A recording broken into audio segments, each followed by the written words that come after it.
Welcome back mga ka-adventure, isang mapagpalang araw po sa ating lahat. Another day, another adventure. Samahan niyo po kaming mali sa panibagong adventure na amin pong ginawa sa muling pagbalik sa Susong Dalaga upang samantalahin ang King Max season dito sa area. Kaya tara, samahan niyo po kami. Let's go!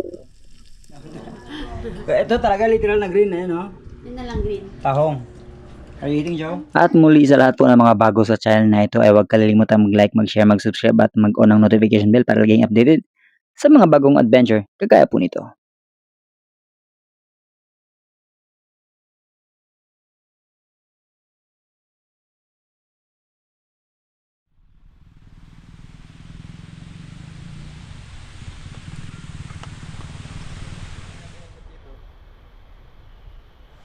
Warm up, mga ka-adventure. Warm up. Ano mga adventure, nandito kami muli sa Nagtabon Beach ng Puerto Princesa, Bakungan. At kasama ulit natin si Boss Joe Maninisid. And samahan nyo kami ngayong araw mga ka-adventure para mag-claim muli ng nakalaang blessing para sa amin sa araw na ito. The last time, GT sa kanya, King Max sa akin at tignan natin yan kung ano nag-aantay para sa amin. Kaya again mga ka-adventure, maraming salamat sa lahat ng patuloy na sumasama, tumatangkilik at walang sawang sumusuporta sa lahat ng ating mga adventure na ginagawa. Maraming salamat and to God be the glory and God bless us all. Let's go! Let's go!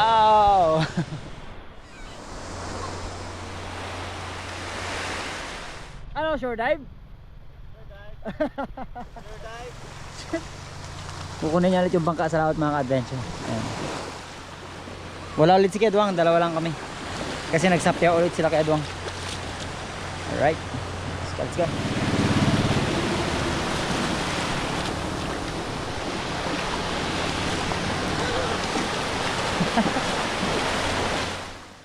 Ready na ang bangka mga ka-adventure kaya load kagad kami ng mga gamit namin para nang sa ganun ay makausad na kagad kami sa amin pong gagawing pamana sa araw pong ito at napakaganda lang po ng panahon at sa pagkakataon pong ito walang malalaking gulong unlike the last time na nagpunta tayo dito kasama sa native channel na nalubog pa kami pero this time ang ganda kaya nakaka-excite mga ka-adventure. Let's go!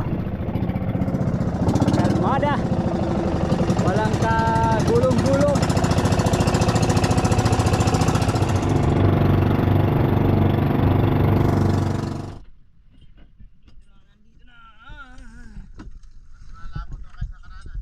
Ha?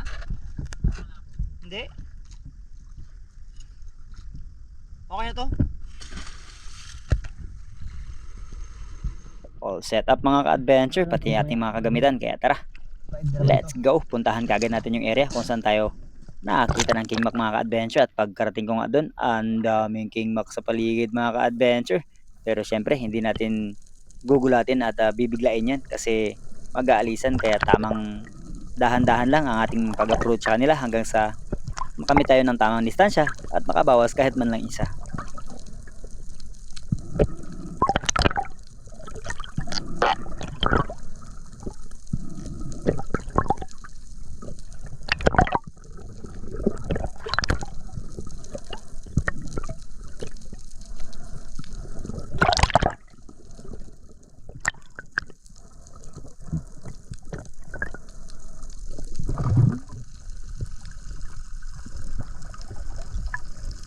Sobrang slowly ang pag-approach sa kanila mga ka-adventure kasi nagugulat sila dahil nga malinaw kung tignan ang visibility. Pero beyond 10 meters or lampas 10 meters mga ka-adventure ay medyo blur na ng konti kaya natatakot sila. At lumalangoy papalayo kaya kailangan talaga nating maging mahinahon at mag-antay ng tamang pagkakataon para mabawasan natin sila.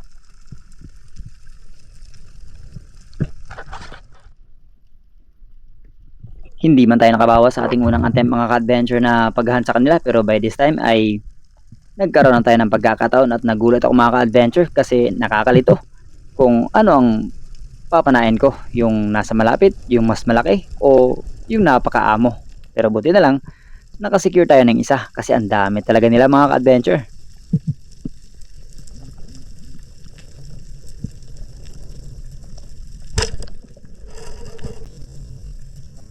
Landed a good size one mga ka-adventure at maganda ang pagkakatama ng isang to kaya Siguradong hindi ito makakawala at ito ang ating naging unang King Mac sa araw pong ito.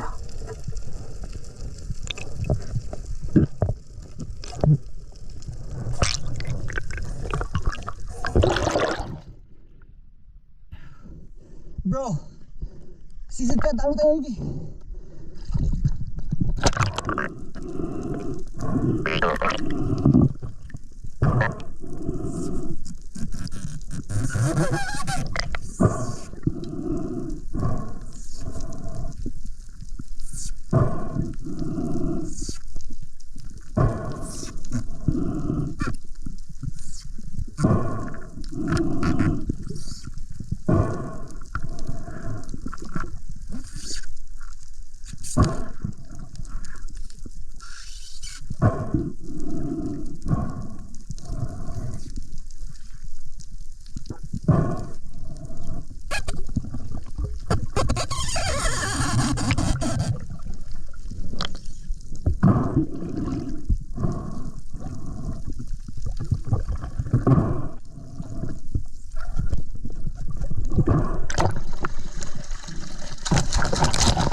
Secure na ang isda mga ka-adventure, pero eto ang isa sa talagang exciting part din, yung paano magpuro ng tali. Again, meron nga disadvantage at advantage ang paggamit po ng reel, pero as long as kaya pa namang kunin yung size na titirahin natin ay okay lang. Pero pag masyadong malaki, pag-isip-isip na rin tayo. At pagkalagay ko nga ng isda sa bangka mga ka-adventure, after ko mag-load ng pana, hinila ko sa area kung saan mas malapit tayo na nakita ng King Mac yung bangka, kasi ang layo, kailangan ko pang lumangoy ng mga almost 10 minutes bago ko siya marating. So hinila ko siya somewhere lang dito malapit kung saan ako naghahunt ng mga King Mac.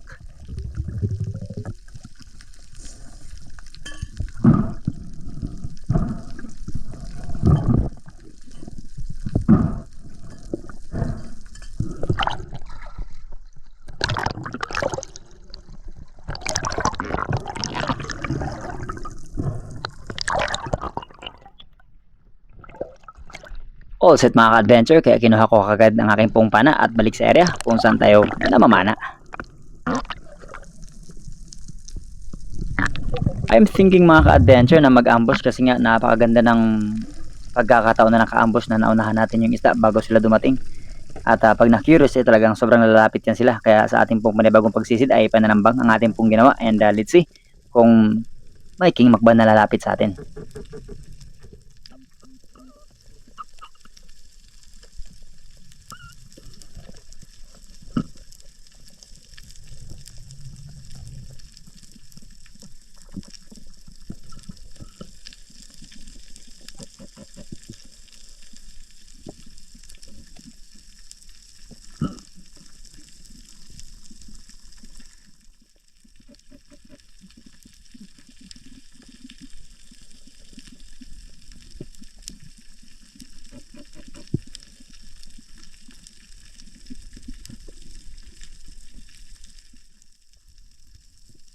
At kung inyo po palang mapapansin mga ka-adventure, talagang aligaga yung mga grupo ng mga dalagang bukid na bilog or mga bait fish. So ibig sabihin may something na malaki na naandyan lang sa unahan, maliban sa mga labahita na nakikita natin. Medyo malabo nga lang yung tubig, kaya talagang dapat mas close enough para ma-notice kagad natin kung mayroong King Mac sa paligid.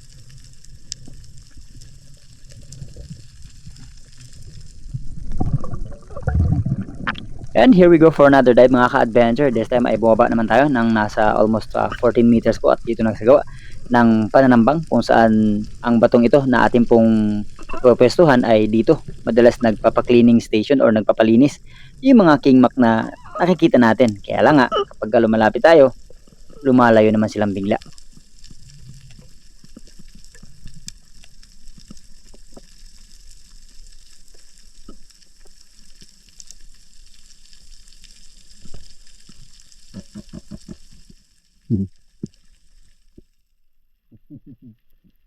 At pagkalipas ng ilang segundo mga ka-adventure, pagtingin ko sa kanan ay yan, may King Mac na approaching mga ka-adventure. Kaya lang masyado akong na-excite, hindi ko siya hinayaang lumapit at nagulat pa, kaya hindi natin napana tuloy yung hingsang yun. Sayang. After ko mag-resurface at magpahinga mga ka-adventure, nakatanaw ako ng napakalaking kingmak mula sa ibaba na nakatihaya, nagpapalinis. Kaya nag-dive down ako knowing na sana ay makurious ang isang yun at mapana natin.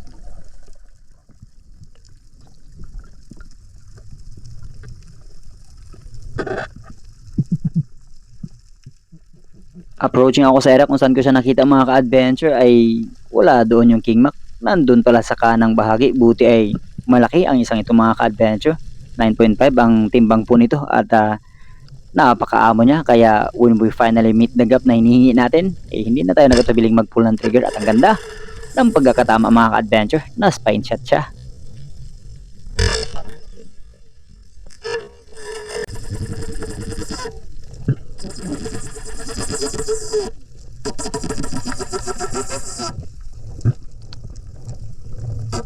Pero kahit ganun pa man mga ka-adventure na na-spine shot natin, ramdam pa rin natin yung power kung gaano talaga kamamaw itong kingmak. Paano na lang kapag hindi talaga siya na fetal shot. Talagang pag malaki, uubusin talaga yung reel natin, or kapag kabuya naman ang gamit, ilulubog niya talaga kagaya ng mga na-experience natin dati.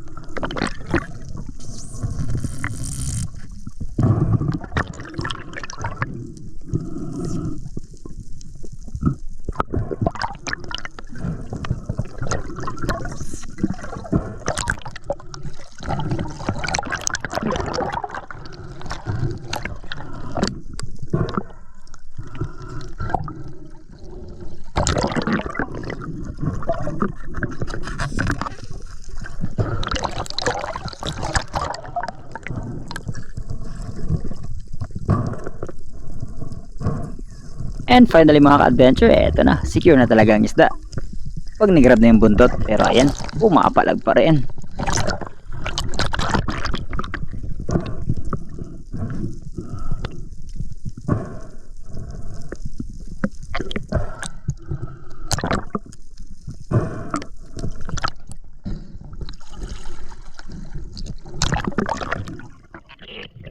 At syempre, hatin natin kagad sa bangka mga ka-adventure. At eto ang ating naging ikalawang kingmak sa araw pong ito.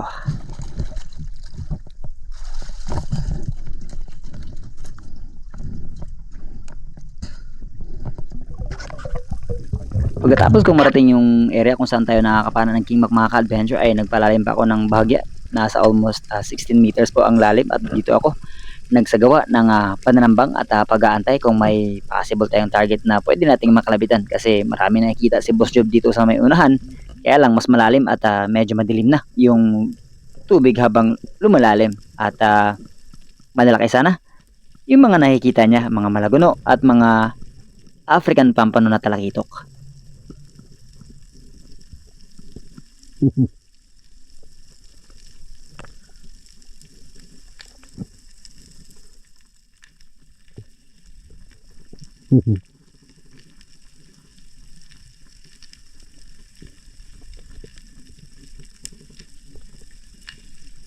Hindi ako nag-pull ng trigger sa mga lanuan mga ka-adventure, at pagtingala ako pag-iikot nila, nagulat pa mga ka-adventure. Kapi pa more.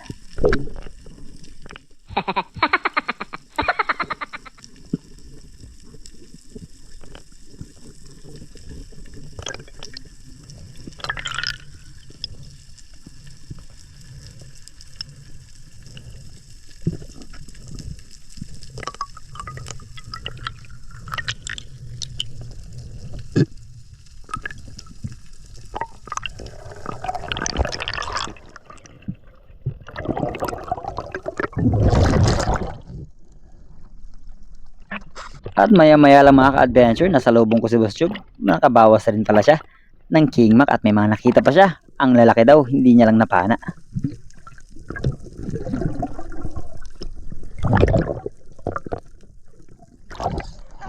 Kaysa din ah. Dali. Sa dali.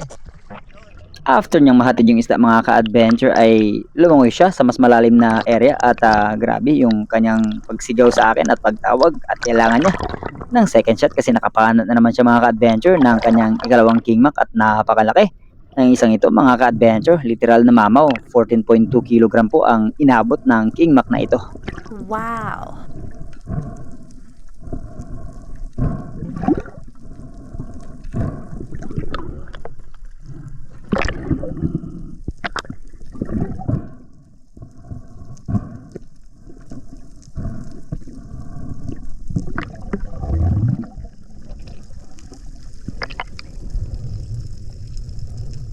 Hindi na masyadong pumapalag yung isda mga ka-adventure kasi napagod na, pero syempre kailangan nating i-secure kasi hindi tumagos yung kanya pong flapper sa kabilang side. Sumabit na lang ito sa may balat ng isda.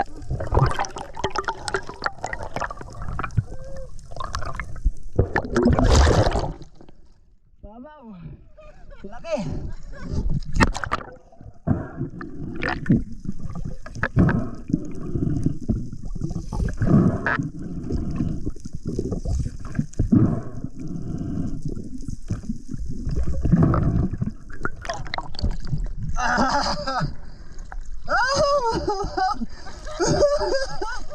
Thank you, Lord.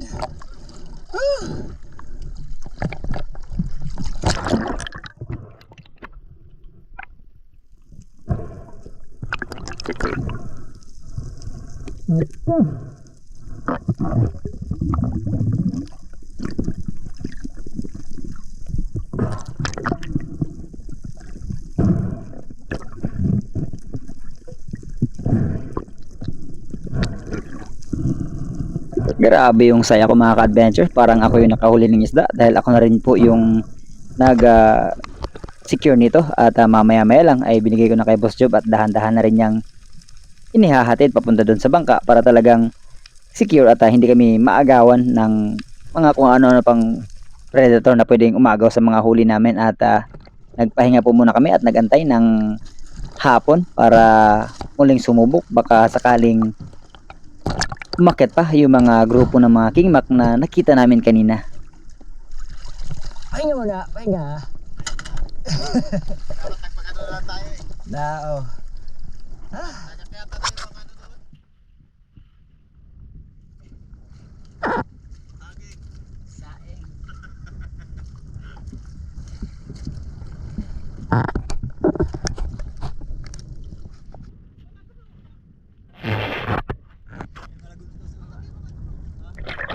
Pagkatapos magpahinga mga ka-adventure ay agarang sumisid si Boss Job kasi meron daw malaguno siyang nakita dito sa ibaba.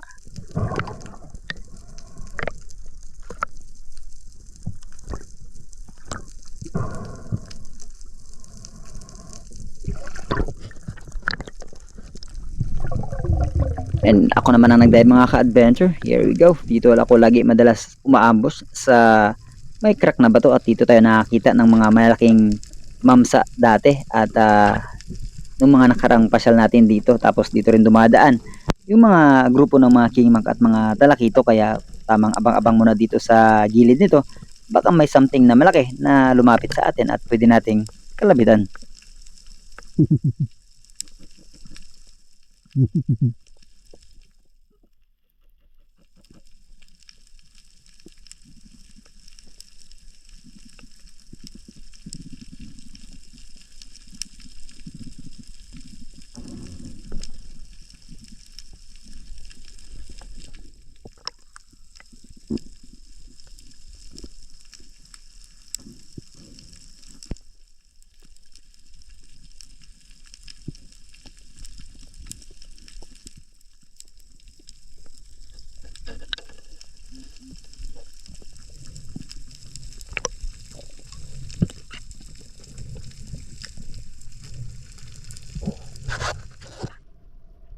At habang sinisecure ni Boss Job ang kanyang African Pampano na napana mga ka-adventure, ay ako naman ang nag-drop down at sinuri kung ano ang mga alino na nakikita natin sa ibaba na umikot-ikot dito sa kanyang napana, pero hindi ko na rin sila natanaw kaya unti-unti na rin akong umahon. Tapos kinento nga ni Boss Job pagkaahon ko na sobrang dami pala ng mga African Pampano na ito na magkakasama, may mga malaguno pa.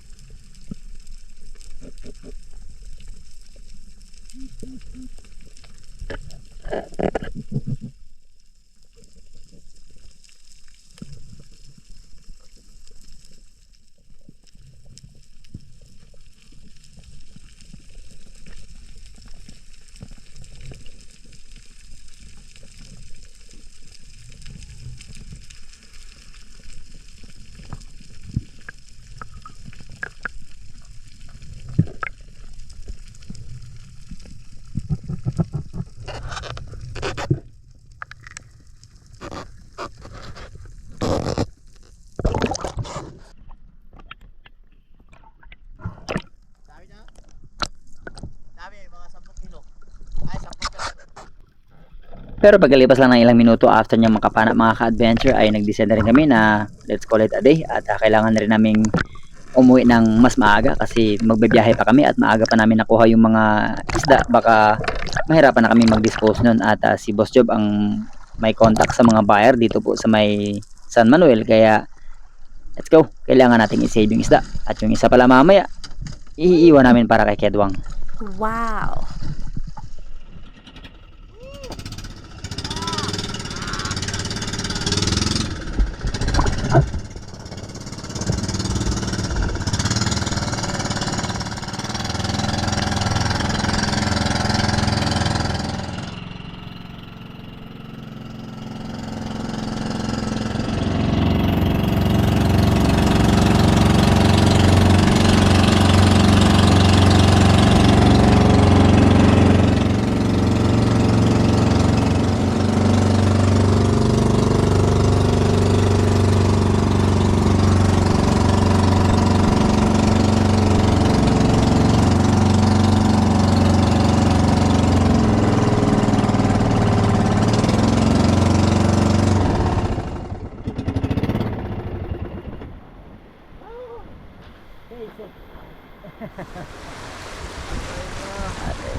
Basic no? Basic.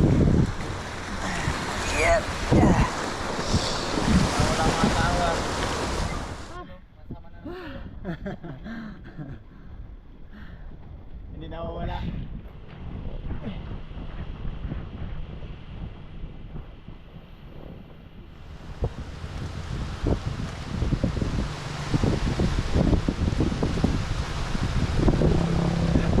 Kanya pa?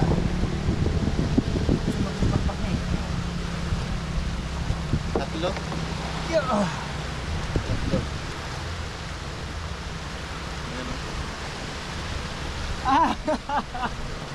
Grabe ka swak. Ay, yung ano ba? Pampano ba?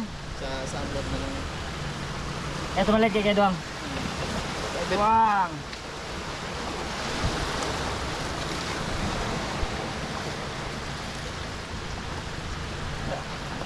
Bro, ito ulam. Kakabayan. Kilo? Ha? Pwede ba ito pang kilo? Oo, pwede. Dala kay Tokyan. Yung sapoy, ayun dito. Kahit anong gawin mo dyan. Nakabenta agad. Aray ka, palda. Kaya na ito eh. Let's go mga kapatid. Wala nang outro bro.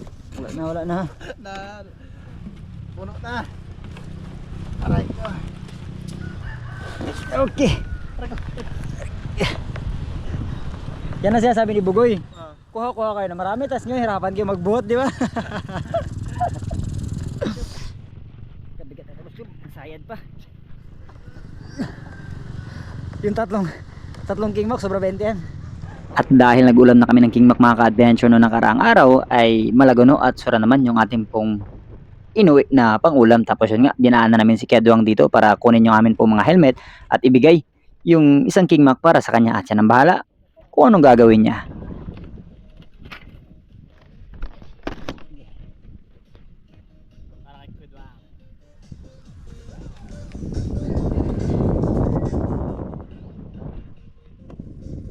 Ito, Kedwang. Yan, ganyan. Ari, ang laki. Lalaki. Wow, grabe kalaki. Tuwang-tuwa ang mag-asawa mga ka-adventure na nakita nila na malalaki yung blessing na amin pong naiuwi sa araw pong ito at yung 3 pirasong King Mac pala na pinabenta namin ni Boss Job ay inabot ng 28.5 kilogram yung 3 mga ka-adventure.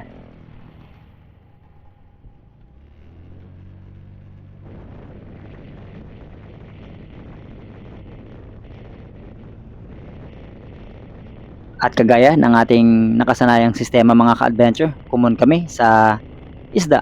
Babawasan na namin kung ano ang amin pong ginastos and then the rest ay hati kami sa magiging kita nito.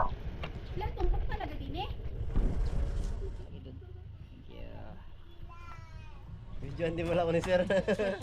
Ang natira. Marami nang pinamigay. Favorite niya.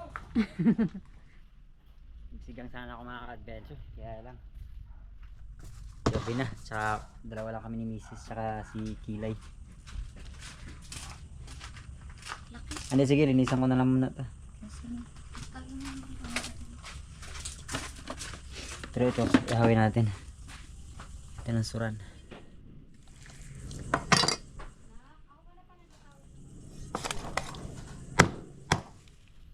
Sigang pang fish fillet.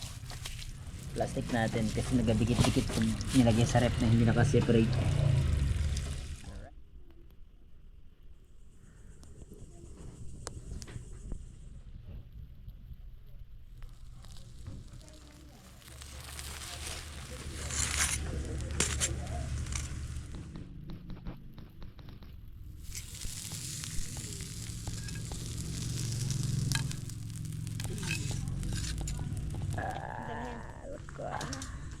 Yung mga ka-adventure, hindi na ako nakasigang. Kapoy na talaga, nag-noodles na lang kami. Noodles, pero mainihaw tayong restaurant. Bisita pala kami. Hello po. Yun. Joey, how's the food? Oo, nag-noodles ka. Ha? Good. How's the fish? Good din? Yes. Yeah. Sa'yo, Day. Salamat. And?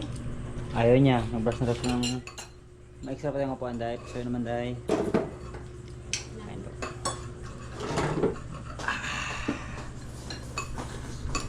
Sabaw. Sarap sana kung sinigang sana na ano, malago na.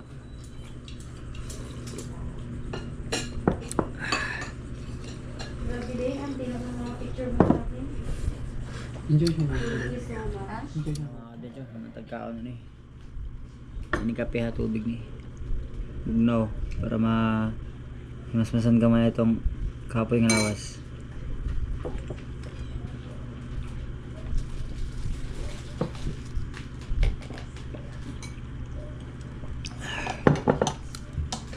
Yung mga adventure. Saan mga adventure? Prito tayo ng maraguno. Tapos, eto. Corsi, Spearmaster, Abraham. Green. May green na naman. Ito talaga literal na green na yun, no? Yun na lang green. Tahong. Are you eating, Joe? Yes. Ako. Lai. Oh, ako. Ako. Kain Sige. Kaya na kaltos na. Sawan. Ahong. Kaji. Hello. Ako lang kita.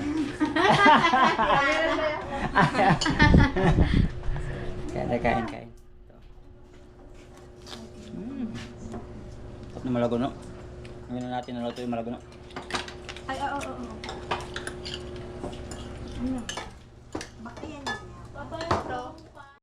Siyempre mga adventure, bago tayo magtapos ay dako muna tayo sa ating pong shoutout. Brown out. Shoutout po natin yung pinakauna nag-comment, si Luz Beminda Gomez.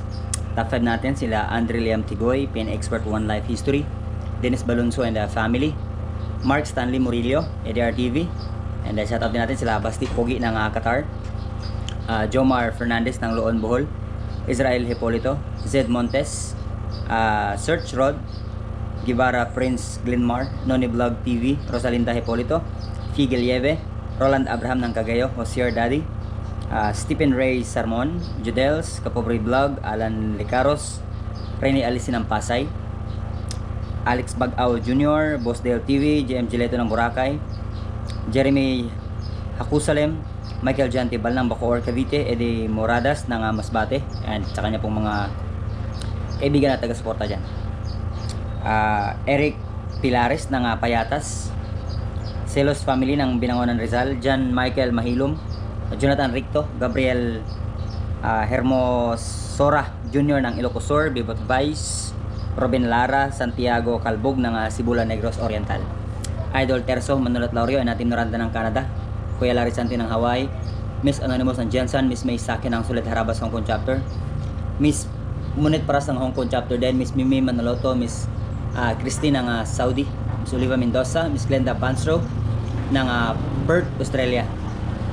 Miss Maita Purino ng UAE, Miss Emma Gokong, Miss Elisa Gomez, Miss Teresa Lawigan, Miss Sabina Schmed, Miss Abby and Pres Gamboa ng Orlando, Miss Binos and Jewel Burila ng Oceanside, California, Miss Edna and Tito Luis Ubugen, Doc Stephanie Ferrer, Miss Rosalyn Ocampo, Miss Angel Hernandez, Miss Angel Raborse, MM Yamada ng Japan, Miss Jen Agnos, Miss Jen Amor, Miss Jen Witherspoon, Master Rado Bibar, Miss Mai Bugawisan and Master Rich ng California, USA, by Alvic and the Chicago Friends, and Miss Manilyn Paner, Lipay Lifestyle and by Roel Paras ng Negros Bindoy, Bro Roel Balabo ng Saudi, Rex Asuncion, Joel Sonobaldi ng British Columbia, Canada, Alan Estrella, Marvin Mosico, Padiak ni Ian ng Mandaluyong, sa Arenas family ng CDO, Eduardo Yonson, Jopet Hasildo ng Iloilo or Aklan, Charlie Paredes, Giovanni Caones, Rico Rosas, Undisputed, Raymond Kitong, Nixon Dizon, Kaidoy Official TV, Tres Labanda, Carlo Casabuena,